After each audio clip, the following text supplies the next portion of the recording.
महाराष्ट्रातील ही सगळ्यात वेगळी दहीहंडी तुम्ही कधीच पाहिली नसेल. चला तर मी वर्षा चास्कर गाव दौरामध्ये तुम्हाला घेऊन आले आहे अशीच एक अनोखी परंपरा जपणाऱ्या गावात. हे गाव नक्की कुठं आहे हे पाहण्यासाठी व्हिडिओ शेवटपर्यंत नक्की पहा. जिथे महाराष्ट्राच्या मातीतील सणांचे विद्रुपीकरण सुरू आहे, सणांना डॉल्बी डीजे लावून बाया नाचवल्या जातात, तिथेच मी अशा महाराष्ट्राच्या शोधात आहे जो आपल्या परंपरेची मुळं घट्ट धरून आहे. या गावात हा सण सुरू होतो तो गोकुळाष्टमीलाच. इथे 3 ते 4 ठिकाणी कानिफनाथ देवाचं आस्थान आहे. त्या ठिकाणी वारं घेऊन कृष्ण जन्मोत्सव हा अगदी आनंदाने साजरा केला जातो. विशेष म्हणजे दरवर्षी या गावातील मोठी माणसं आपली परंपरा गावातल्या लहान लहान पोरांना देखील शिकवतात.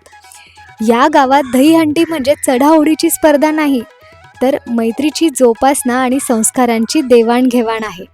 इथे बक्षिसांच्या चढाओढीसाठी नाही, मात्र गावात एकी जपण्यासाठी इथे दहीहंडीला संपूर्ण गाव एकत्र येतं. इथले पुरुष गावातील हा उत्सव जेवढ्या आनंदानं साजरा करतात, तेवढ्याच उत्साहात हा सोहळा बघण्यासाठी गावातील महिला देखील नटून थटून सहभागी होतात.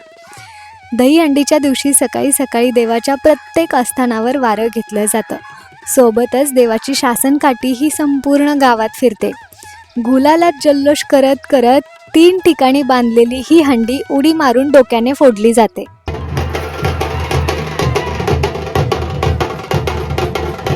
हंडी फुटताच पुन्हा हा जल्लोष सुरू होतो.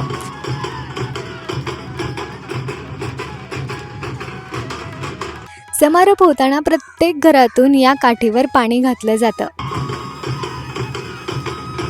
अखेरीस वारं घेणाऱ्या प्रत्येकाला असा चाबूक देऊन ते वारं शांत केलं जातं.